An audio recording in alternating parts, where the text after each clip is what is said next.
Alors moi, oui, Fabienne Pertuis, représentante FO du CH Le Mans. On fait grève aujourd'hui parce que tous les hôpitaux publics sont dans la difficulté aujourd'hui par rapport à l'ONDAM qui est le financement de nos services publics.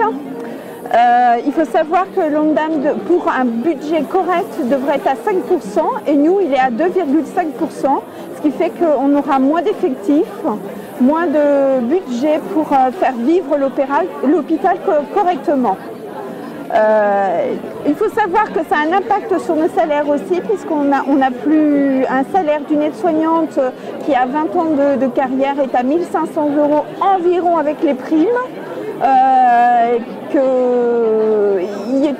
Tout nous impacte. Voyez-vous, on avait une journée d'ancienneté qui va être supprimée parce que ça a un coût aussi sur le budget. Et c'était au bout de 25 ans de travail ici. On a les conditions de travail qui sont complètement dégradées. On n'arrête pas de courir, on est moins dans les services. On veut être auprès des malades et non à courir tout le temps dans les services. Oui, justement, parlez-nous de vos conditions de travail. Alors, les conditions de travail, à l'heure actuelle, on est moins dans les services. Donc ça veut dire que pour 30, on est 2 aides-soignantes. Moi, je suis aide-soignante à la base avant d'être représentante du personnel. Donc pour 30, 2 aides-soignantes, ça veut dire 15 et 15. Et des fois, on court quand il y a les sonnettes, les sorties, les entrées des patients. On n'arrête pas, on ne prend presque plus de pause, ou si on a une pause, c'est 10 minutes ou un quart d'heure, en sachant qu'il faut quand même répondre aux sonnettes des gens aux sonnettes des gens.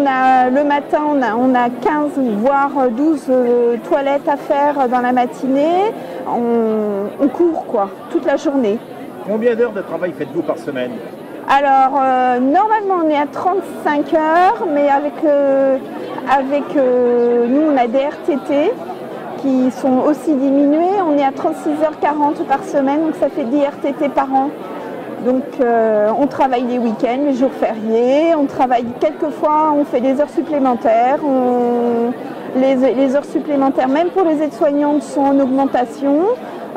Et on nous dit qu'il faut toujours faire plus, mais avec moins de moyens de personnel et financiers.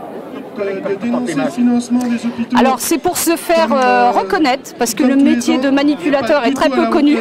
On parle beaucoup d'infirmières et de médecins. Et en fait, nous aussi, nous sommes en grande souffrance à l'hôpital. Nous avons beaucoup de contraintes. Nous ne sommes pas reconnus à notre juste valeur.